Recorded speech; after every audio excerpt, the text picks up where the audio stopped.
And with that, a very nice welcome and nice to have everybody here. This is a very special session for us today. So good morning, good evening, good afternoon, wherever you are right now on the planet. Today, this session is part of the Abundance Fellowship. We are a group of people who have started working on our relationship with money and economy and how can we regenerate it, starting from the personal level, but also going further into systemic ripples. And what we like to do as part of our journey every year is to open up these kind of masterclasses for a larger audience, people who maybe share similar interests. At the same time, inviting people who really deeply inspire us and touch us with their work, with their aspirations and ethos. So today is one of the special editions of this year, as we are joined by Helena Norberg Hodge, who has been a very powerful source of inspiration for us, dedicating her life to exploring the root causes of globalization and what are the implications this has on our food systems and how we in general see our economies and our ways of participating in our economies. So I personally feel very much inspired to have her here with us because I remember, as a person who was born and brought up in a village, after watching The Economics of Happiness, I felt like someone put words into something that I was also experiencing, and having that strength and courage to reclaim the power and beauty of our local economies and communities and their richness and culture feels very alive and in resonance with us as well as part of the Abundance Fellowship. So for the next almost 1 hour, we'll invite Helena to speak a bit for roughly 30 minutes and share her perspectives with us on the power of local economies and how we can, how can we approach this in our own countries, cultures, and bioregions maybe. And then towards the end of the session, we'll also open it up for questions. So it would be great if you either use the chat to share your questions as we go along, or maybe if you want to raise your hand by the time of the Q&A, we'll open it up for a bit more space. So with that, welcoming you, Helena, to take the floor and guide us through your perspective building part. Thank you for being with us.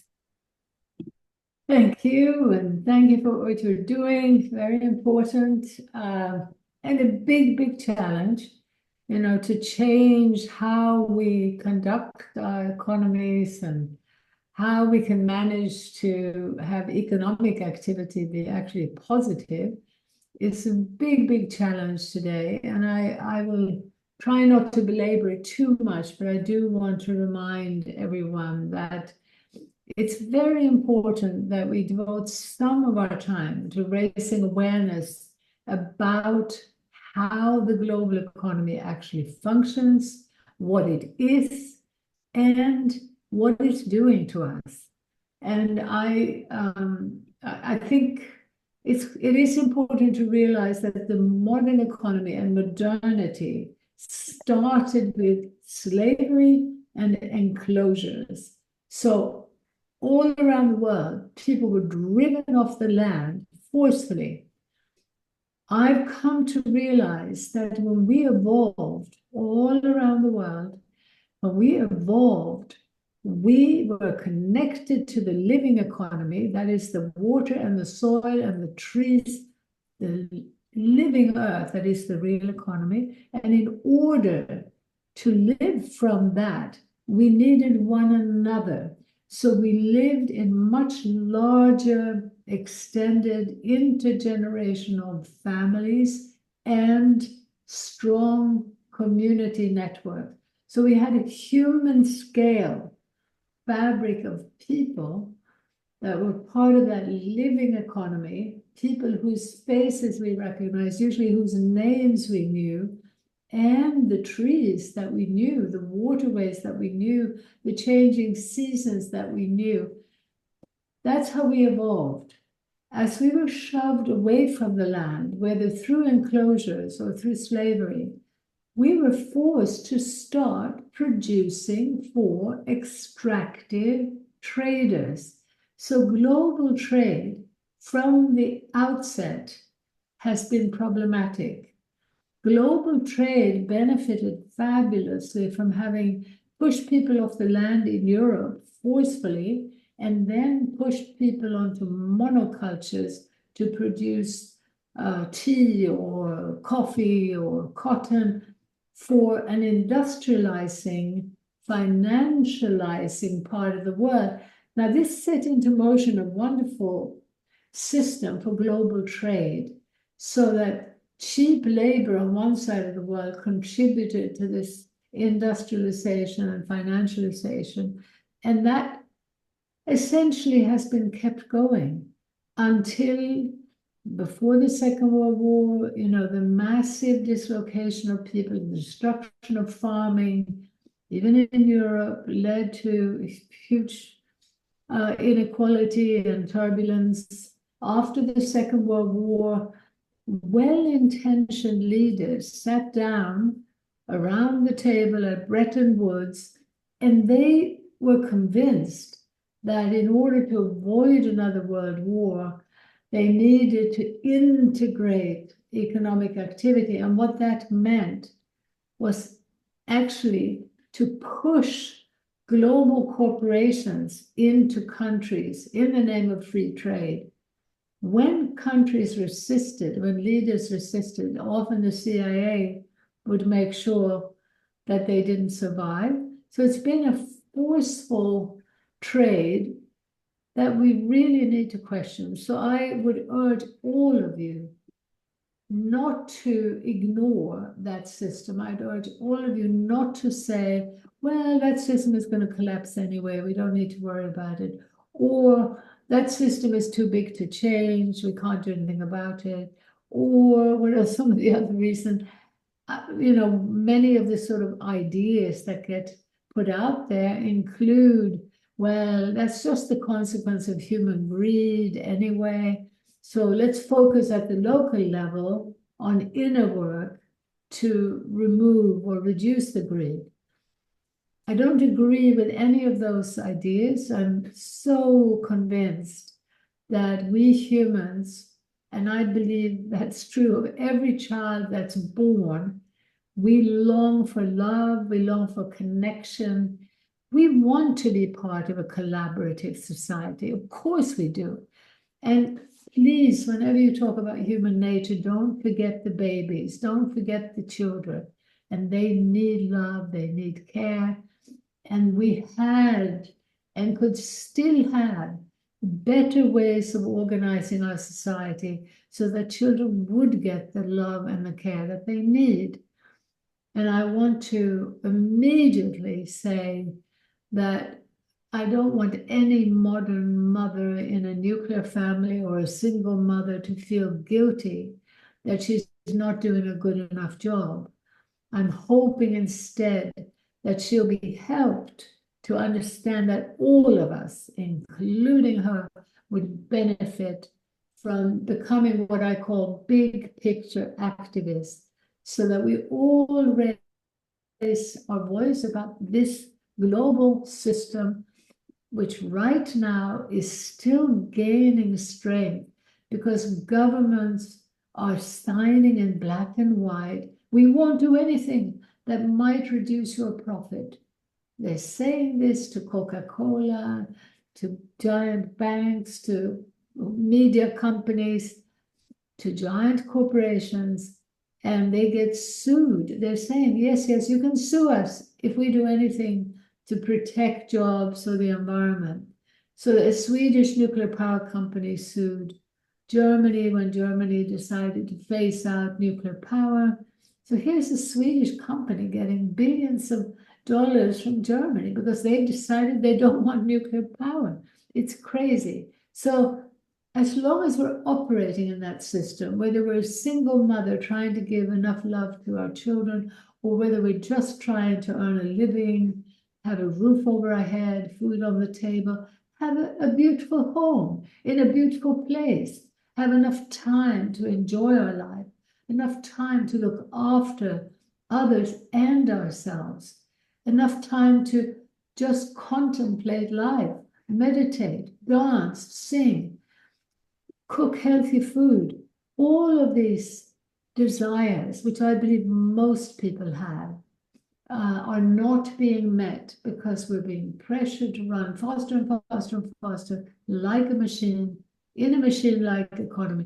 So please include in what you do, raising awareness about that, so we can have a new politics, a civic society movement, a global movement, where we all say, whether we're concerned about climate, whether we're concerned about our own health, whether we're concerned about our own job, that we all say, let's change that global system, let's take back the power from global corporation, and we could do it. The structures would be very clear. We need international agreements. We need to shift the subsidies, the regulations, and the taxes. But in the meanwhile, we can also, wherever we are, actively and intelligently become part of what is a worldwide localization movement. We can make quite a big difference in our lives. And at the community level, there's quite a lot we can do if we can come together with other people to create more human scale, shorter distance economies where the human connection and the connection to nature are restored. Now, my favorite, as you probably all know, is the local food economy as a central priority. And I say that because my experiences in Ladakh showed so clearly how the destruction of farmers is fundamental to creating this monstrous economy. And right now, it's one of the most frightening things that literally billions of people in the so-called global south are being destroyed. And they're being destroyed often by corporate rhetoric about climate, about carbon, about a Green New Deal. A lot of things that sound good are actually part of what I would call an evil system. Not evil people, but an evil system. So again, it comes back to the big picture activism. But in the meanwhile, when we become part of what is a worldwide local food movement, we are doing this magic, win, win, win. It's shorter distances, fewer emissions, less pollution of every kind, less plastic. Very importantly also, when we create more localized food systems, when we shorten the distance from the farm to the market, from the seed to the table, we stimulate diversity in the living economy.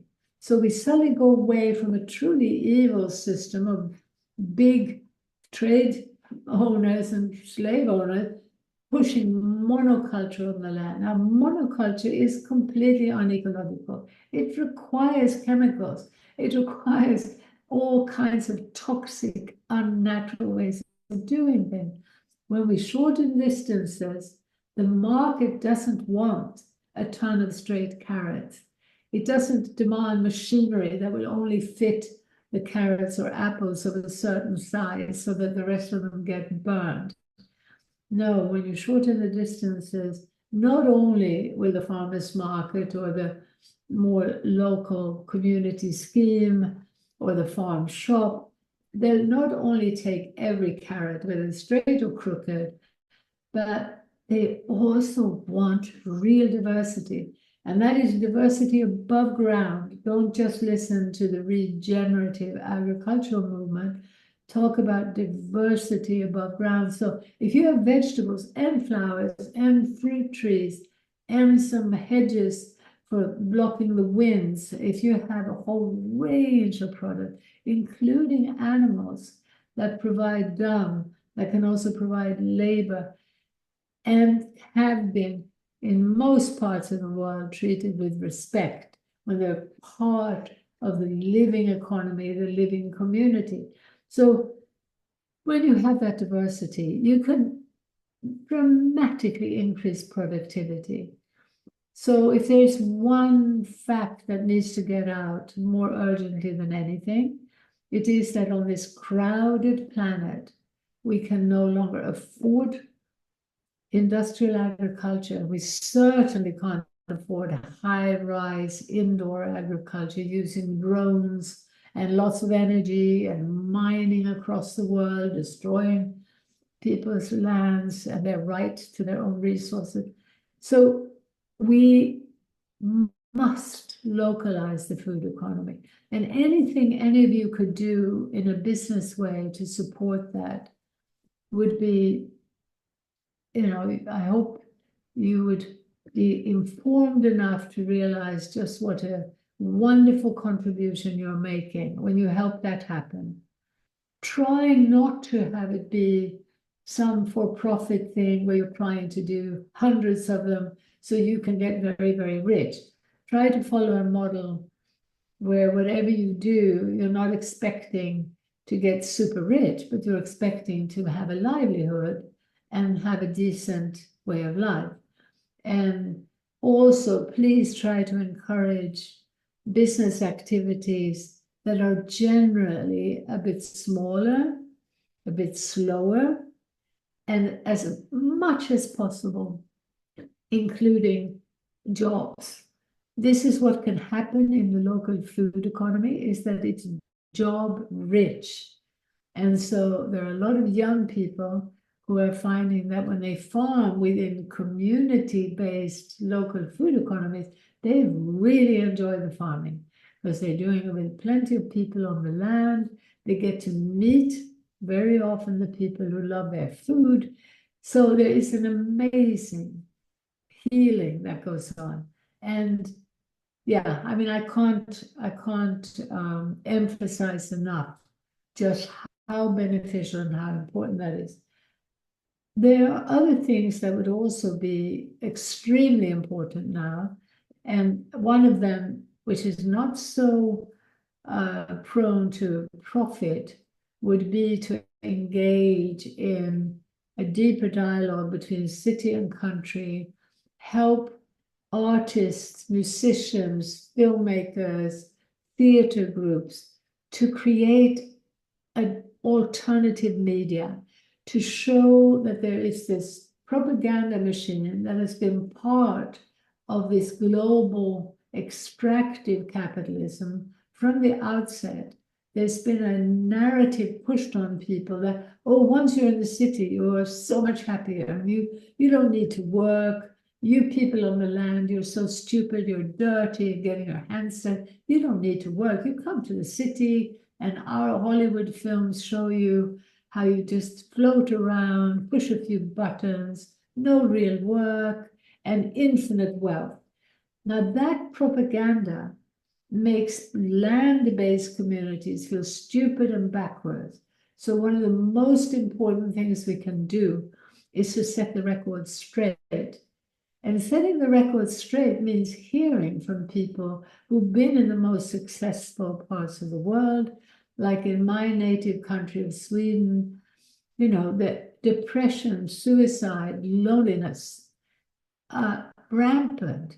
Because as people get pushed into these cities, into high-rise apartments, they're lonely, they're cut off from others, and they're cut off from nature. That cutoff is a recipe for depression. The recipe for happiness is the path of reconnection, where people reconnect again to others and to nature. So that message, sharing that message in various forms, is a very important activity. On our website, we now have put up a comic book that we made a long time ago called A Journey to New York, and it tells the story quite well. You could use that, anyone who wants to put on plays or spin off from that, welcome to use it. We also used to perform theater in Ladakh with that kind of message.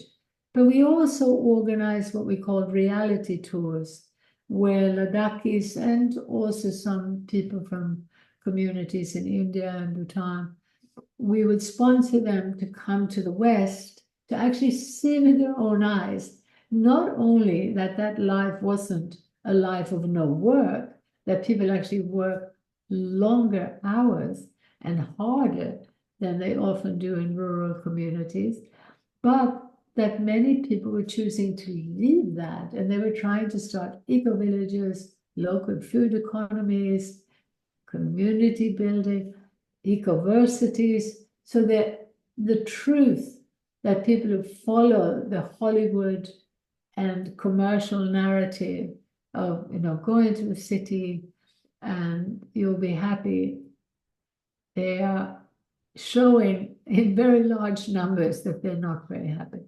So this is another activity that needs funding, that needs attention. Another one, of course, is affordable housing. And I just hope that you are aware that we could have in many parts of the world, including throughout the industrialized world, ecological housing projects.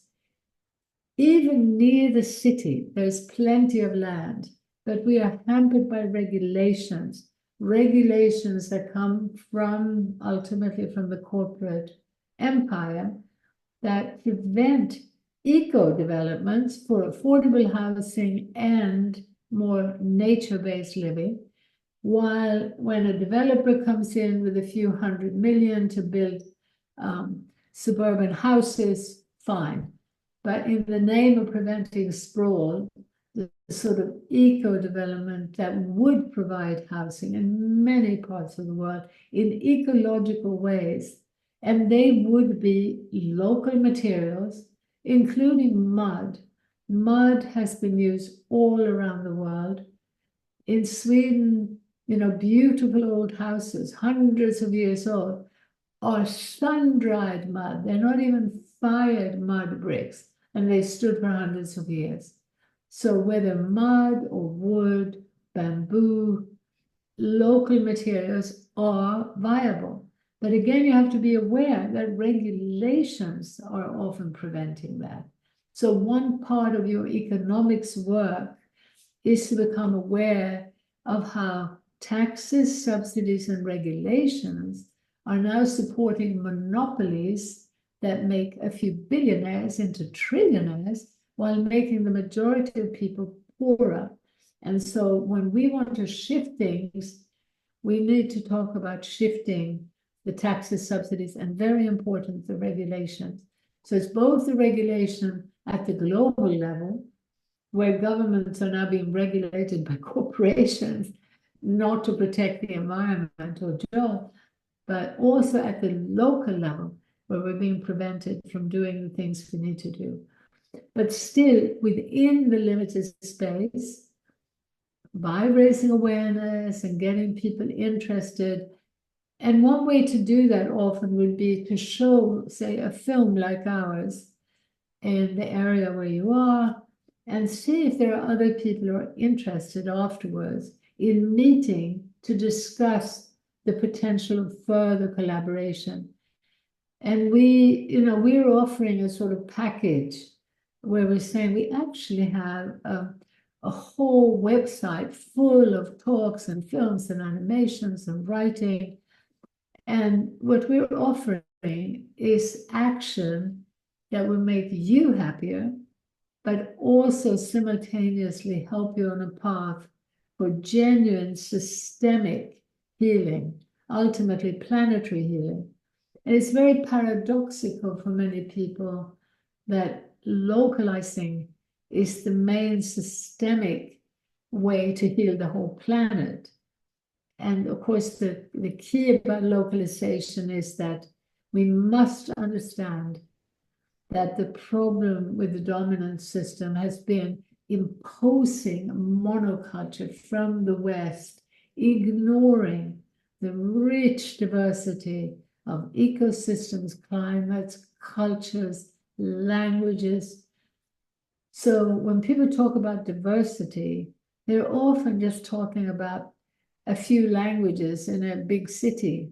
They're not talking about the genuine, real way of supporting real cultural diversity. When we talk about diversity in the big city in Europe or North America, we're talking about a supermarket diversity, which right now in the supermarkets, you can get cheese from France and nice food from Japan and But at the source, on the ground, the diversity is being destroyed. And even the practices that make those beautiful cheeses in France can't survive because they can't compete with the artificial, pretense healthy food coming from the supermarket economy. But again, to come back, to key things that you could do and support in your efforts, I would say, try to find various, and there are many different ways of supporting the local food economy. Try to support the psychological shift that's needed to encourage people to come together. And that's true in the West as well as in the so-called global South. And then try to look at how you could come together to support affordable housing in one way or another. Always, too, we need to urge people to keep an eye on what's happening to their water. Water and food, as priorities, because we have to ensure that the springs are not either being commercialized or poisoned, and guard against this globalization and corporatization of water supply.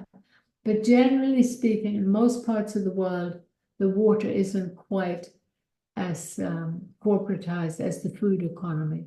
And remember, with the food economy, if there is a crisis, in about 3 days, the supermarket shelves are empty.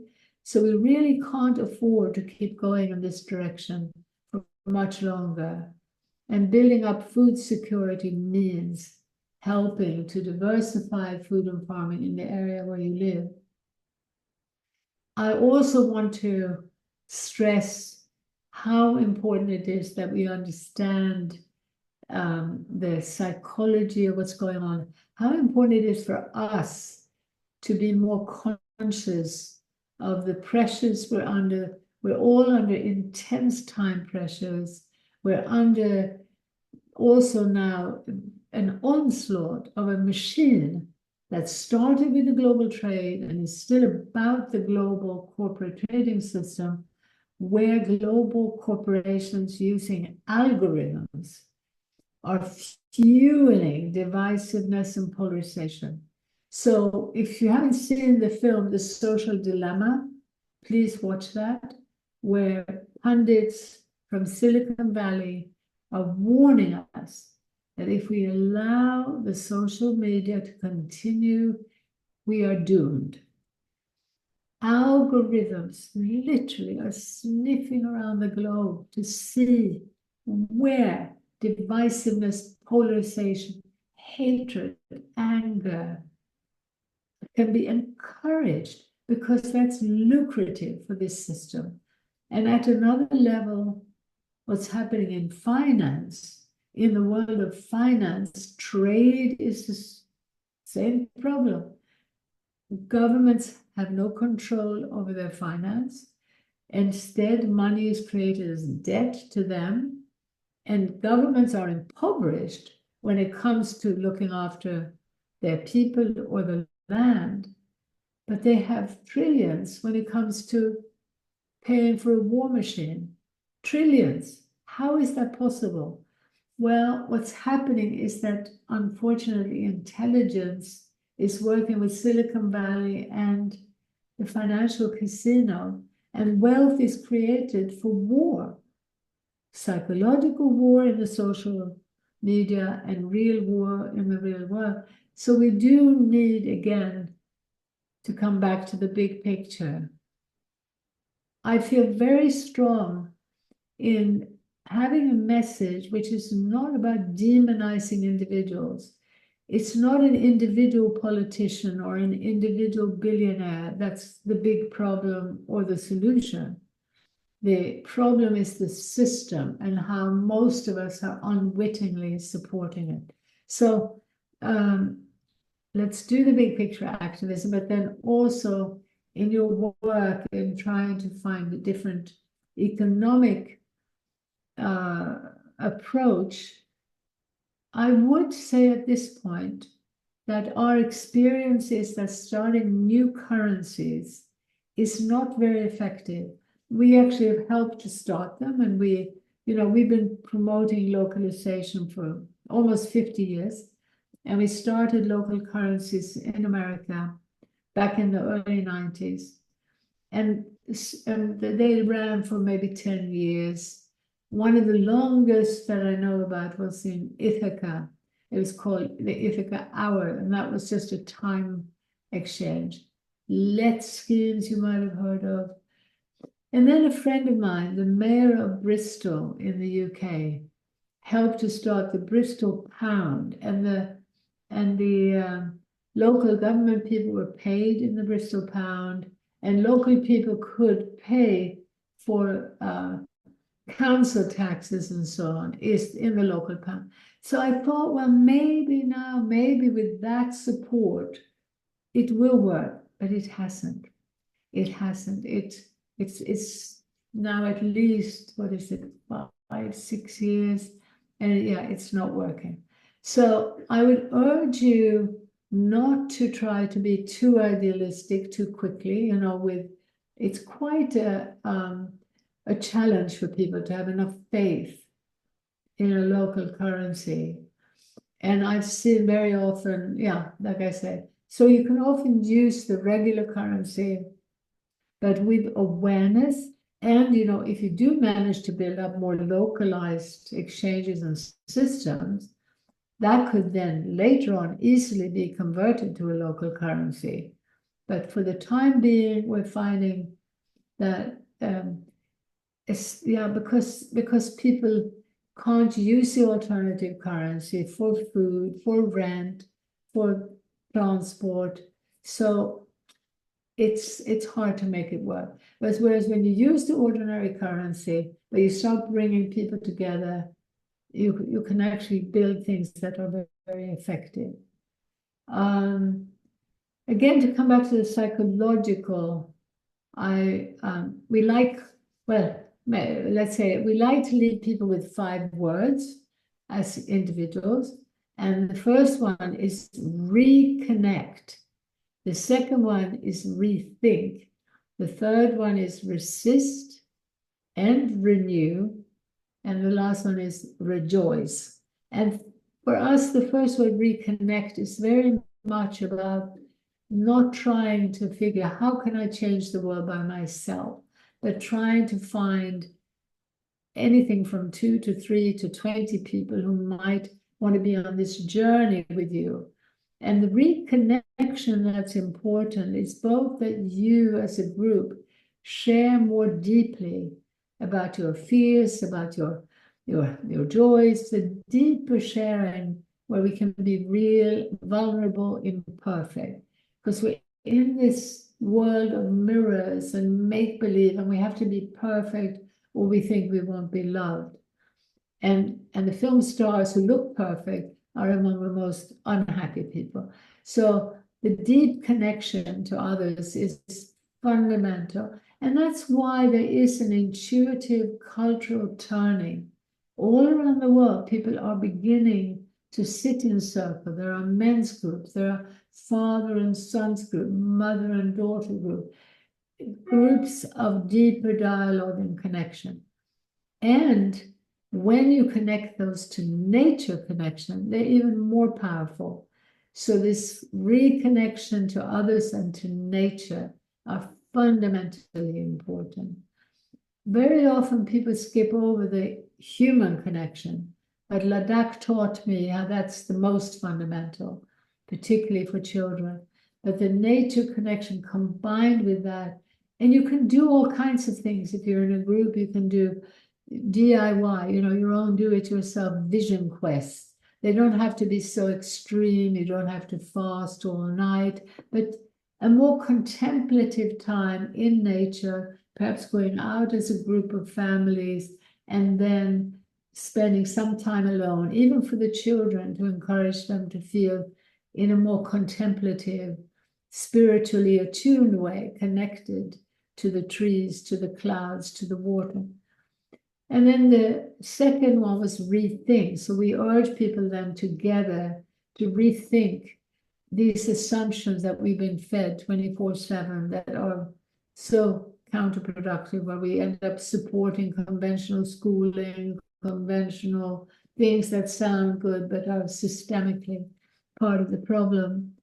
And then resist and renew is, we think it's really important not just to say, okay, we know the problem, let's not think about that, let's just focus on the positive. That's a dangerous trap.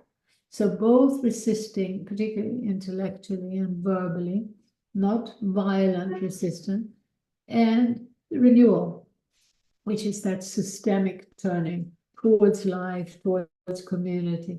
And the final is rejoice. We have to remind ourselves every day to bathe ourselves in a gratitude for how much is still whole and beautiful.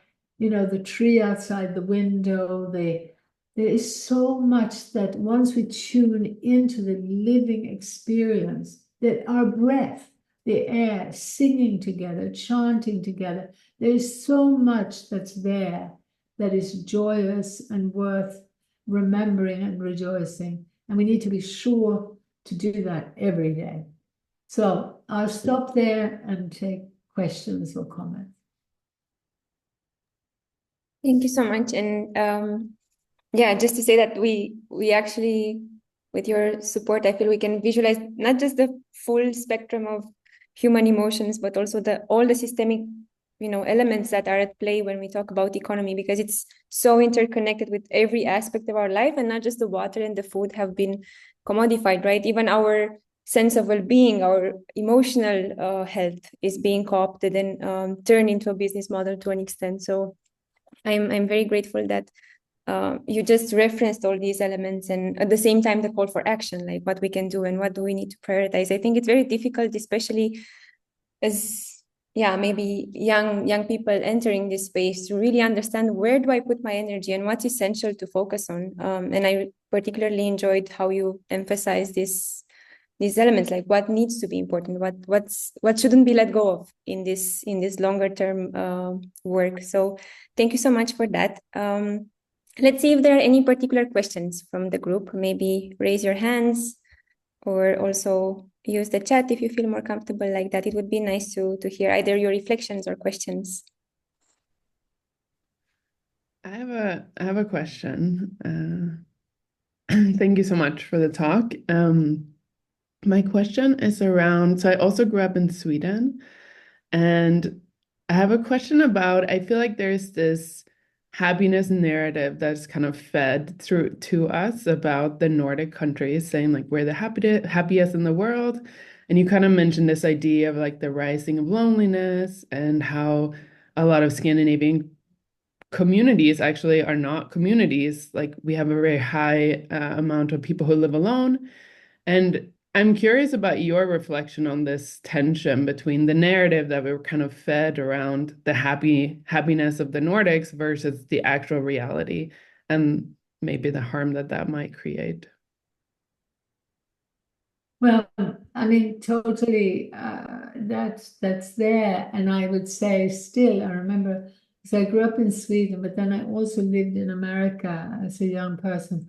And I remember thinking, this was before Ladakh, and I remember trying to understand why in America there was more unhappiness and particularly more violence than in Sweden. And I realized even back then that the average American child growing up moved 7 times, before they grew up. Already back in the 70s, early 70s. And in Sweden and generally Scandinavia, we were a bit more settled, and I would say generally both a bit more happy and a bit less violent.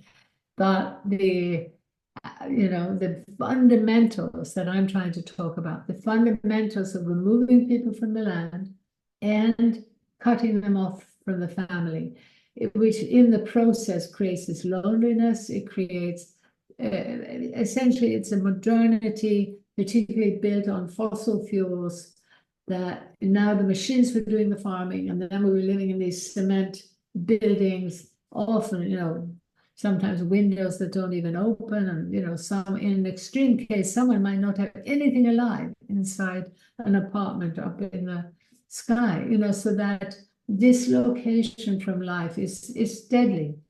And so that afflicted the Scandinavians. And by the way, what this modernity does is also to make into shadow work the two most important things we do as human beings: how we rear our children and how we rear our food. And both of them turn into shadow work. And so the nuclear family, even if both parents were full-time with the child, my conviction is it's not enough. Children are incredibly social. It's simply not enough. And the beauty of what I saw in Ladakh was this absolutely, inevitably, we're going to come back to it. I'm sure of it. Whatever crisis we survive, in the long run, we're going to come back to have the oldest and the youngest living together. When you see the 1-year-old and the 80-year-old, both toothless, both hairless, both of them can barely walk, they chew very slowly, they're made for each other. And so to live as part of that cycle, for the child, it's constant attention. Never, ever will that child be crying without someone holding it. And by the way, they almost never cried. I mean, it's the truth. You almost never heard babies crying. And then with modernity, to see crying children, suicide basically didn't exist either. Might have been an old person in a generation. Now it'll be about 1 a month, and it's young people. So what I experienced in Ladakh was so black and white. And that doesn't mean Ladakh was perfect, but in terms of the deeper, important elements of what we can learn about happiness, what we can learn about health, it was absolutely an amazing, amazing. And that's why I sound, I'm sure, far too arrogant and far too definite. I'm not speaking about my ideas. I'm speaking about my observations. This is not, I'm thinking this and I'm telling you I'm right. No, I'm saying this is what I saw. This is the reality. So, yeah, it can be hard also for in the West, because we're told now, whether in Scandinavia or elsewhere, we're told we have everything. How do you dare to be depressed? Why are young people taking drugs? You've got everything. No, we don't have time. We don't have connection. We don't have meaningful work. We're actually quite impoverished. And this, yeah, anyway, a lot more to say, but there's some other comments, I think.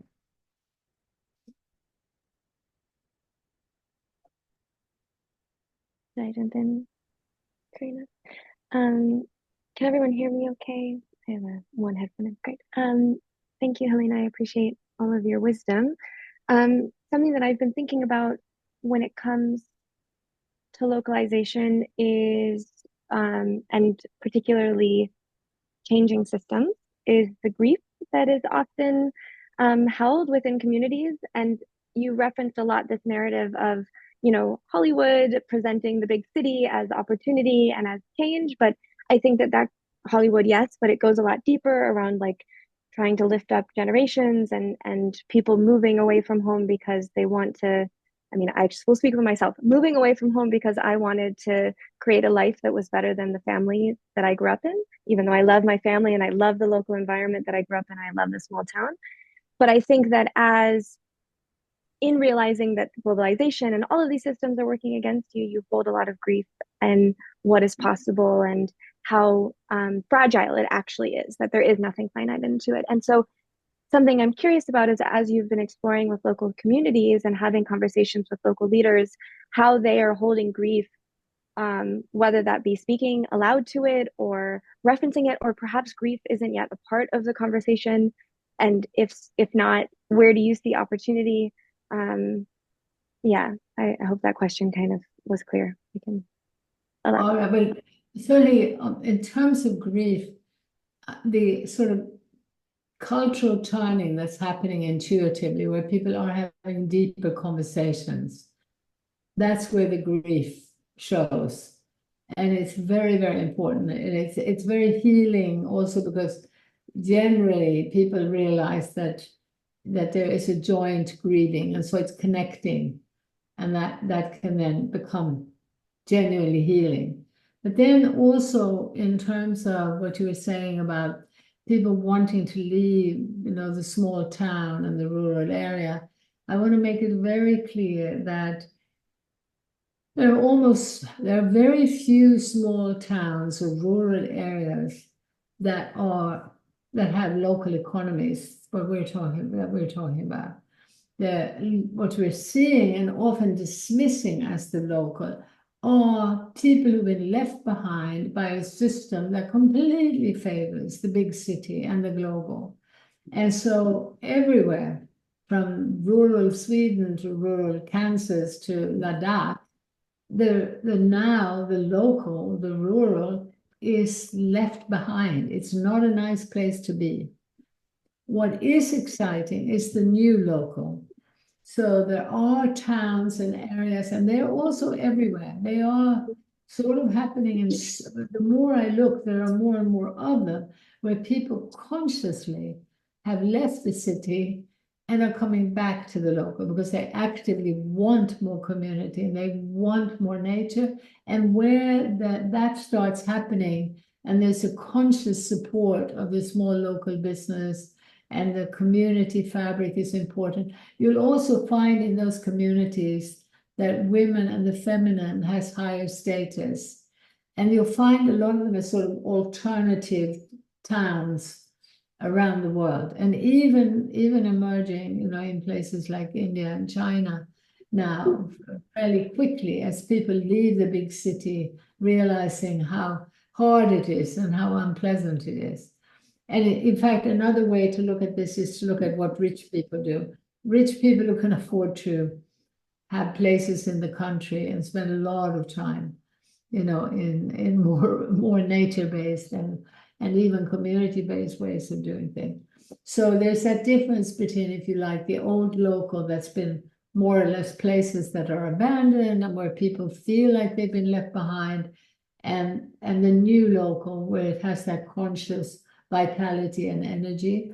And remember that, what I want to say very clearly is that if we had around the world thriving local economies, meaning also businesses of a scale that can really pay attention to the authentic, to the unique, more artisan production of every kind, not just in food, even in clothing, in pottery, in building, all of that shift away from the large, speedy, extractive, industrial, global capitalism would make every place more enjoyable.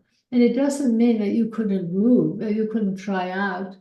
I'll live here for a few years and I'll go there for a few years. But the big difference is what I was witnessing in America in the 60s or early 70s was people had to move because the economic pressures created so much instability and so much volatility and such a desire to keep climbing up the ladder. And that's completely different from having stable, thriving economies. There were not that long ago, there were family-owned factories that made furniture, made pottery, sold wine, built houses, particularly in Italy and Tuscany. It's not that long ago. Why now does every business have to grow and grow and grow and compete to survive? It's not serving anyone except temporarily some billionaires. I hope that makes sense.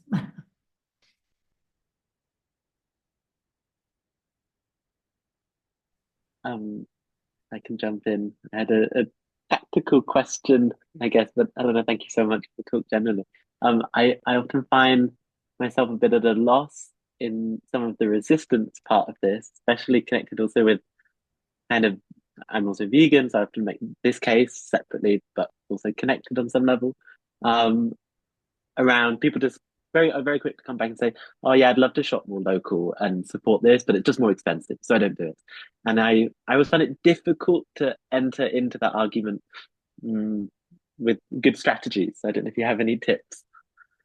Oh, definitely. I do. I do hope you look at our stuff. Oh God, it's so maddening, that it's more expensive. It's more expensive because our governments have chosen to subsidize fossil fuel, and it's not just fossil fuel, energy intensive, plastic intensive, long distance trade that extracts wealth to big corporations.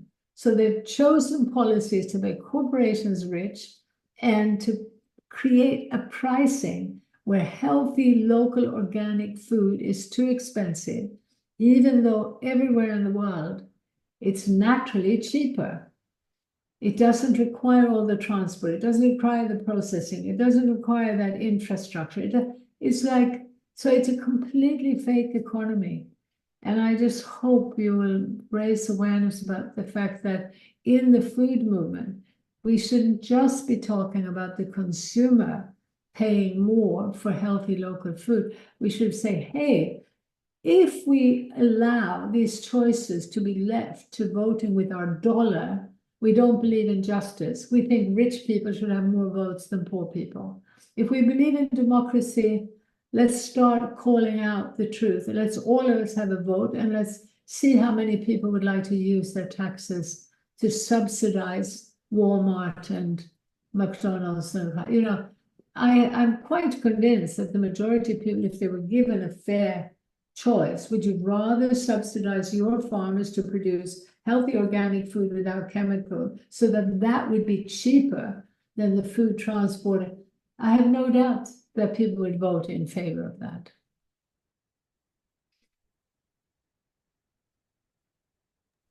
I would, I'm not sure. Esther, do you want to bring up your follow-up question? I think it's a nice, okay. I can do it. There's a comment in the chat from Esther as a follow-up to the previous exchange.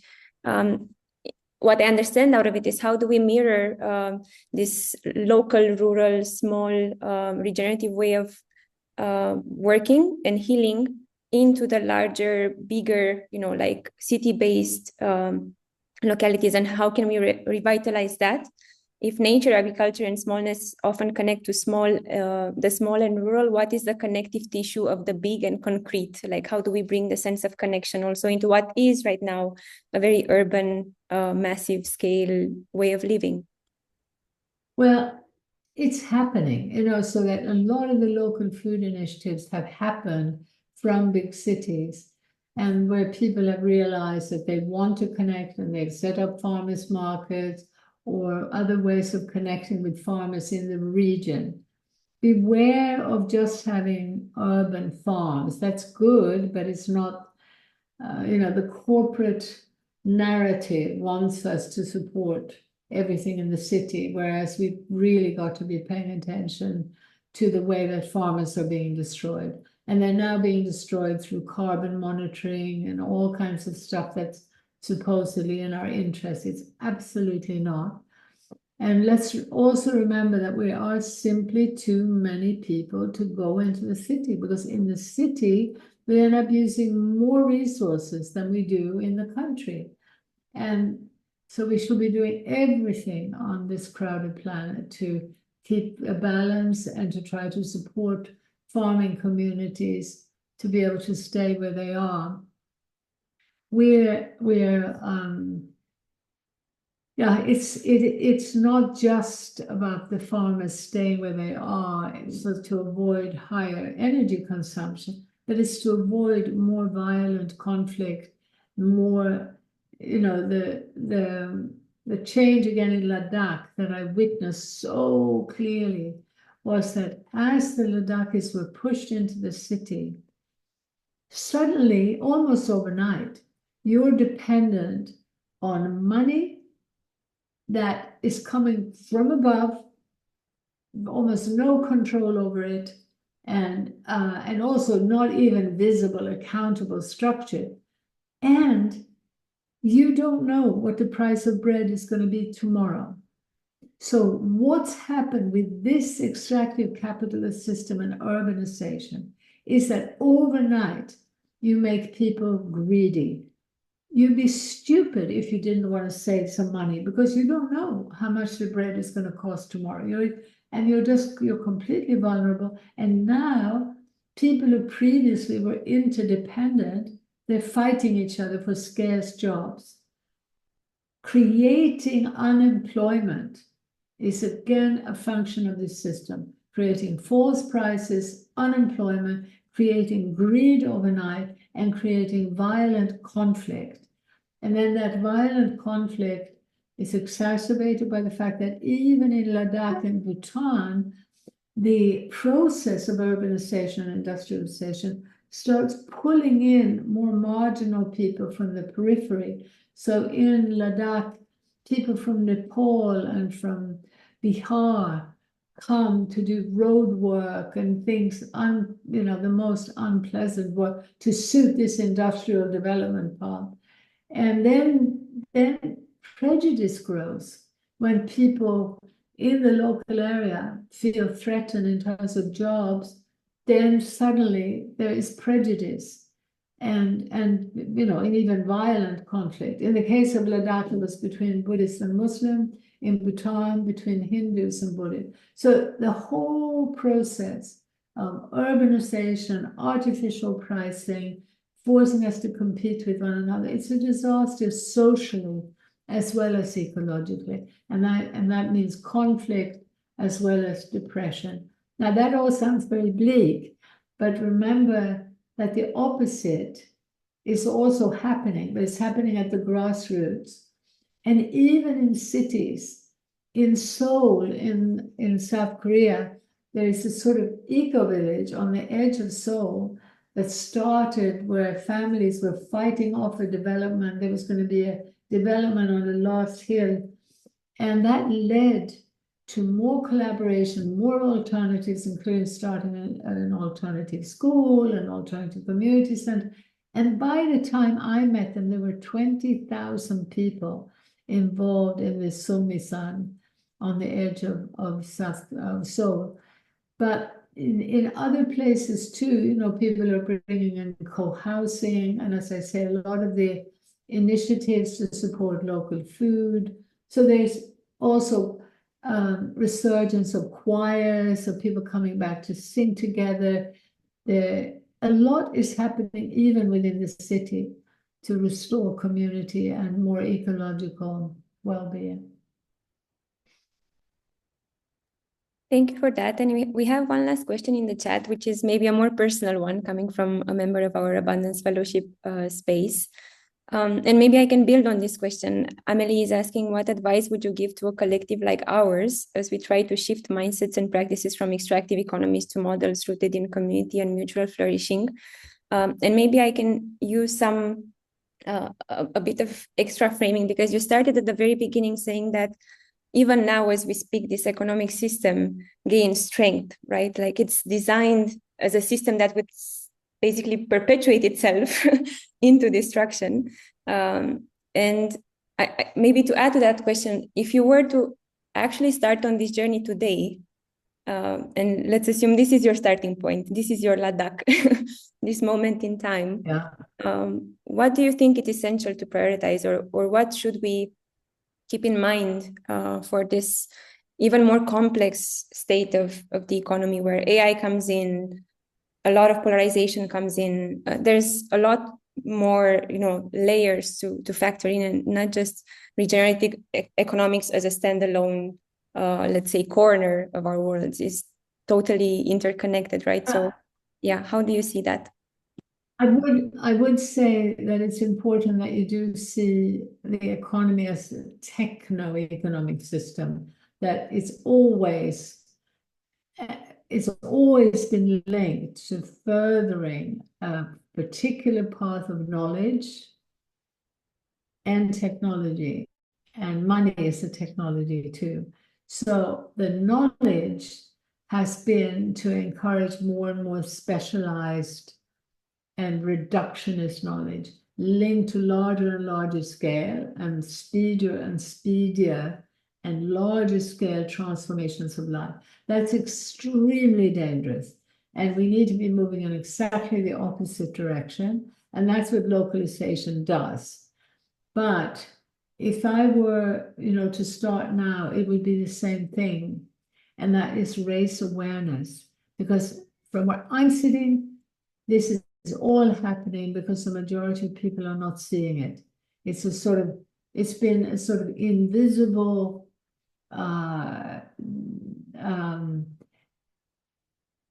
invisible, out of sight development of a system that people just haven't seen. And the people who've been active globally have tended to be proponents of global finance and of the speeding up and domination of that system. The people who've been saying, wait a minute, slow down, let's protect our children, our health, the environment, have been on the ground. They've been too local. And so from that local perspective, it's been very hard to see the system. And then there's the other part, which is that both, in a way, the costs and the benefits are sort of invisible, because whether it's depression or drug addiction or cancer,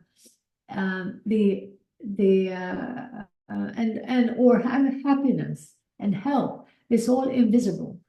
And so we're dealing with these invisible realities. So from where I am sitting now and where I was a long time ago, it's all about raising awareness. And I feel, I'm absolutely convinced that we will, ultimately, life will win. Our desire for our own well-being and knowing that it's connected, that we are connected. Ultimately, life will win. It's just in the next 5 years or so, where we're going to see a lot more suffering. I think we will, but I'm also seeing a wake up that makes me want to feel motivated to try to encourage that people really understand that this is for their own well-being and for the well-being of everything that lives. We're talking really about a path of choice now that is a death economy, a war economy, a fear economy, versus one of reconnection, of love, of joy, of health, what we all want, what everybody wants.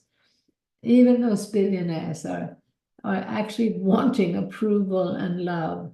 They want to be seen, they want to be appreciated. But there are other ways of doing that are actually more meaningful.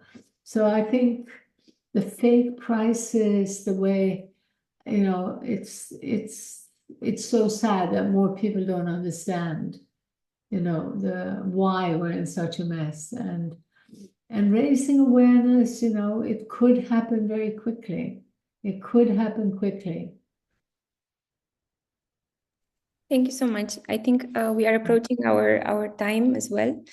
And maybe just to highlight one gem that I'm personally taking away with me from this exchange is the embedded capacity to sit with pain, which is somehow fundamental for an economics of happiness. I feel this is in a way there in everything we've been exploring so far. Like, we'll have to look, eye to eye level and acknowledge the pain and the grief and the suffering in order for an economics of happiness to really come through for us, for our children and future generations. So that's really inspiring to hold all at once, and also trust that we have the capacity, right, collectively, to support each other on that journey. So thank you so much for today. Thank you for everything you've shared with us. Thank you for organizing it. And by the way, we're doing a big summit in Ladakh in September, the first week of September.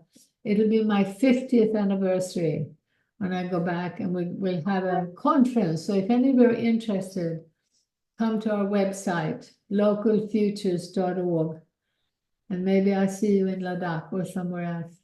Thank you so much. Bye-bye. Bye.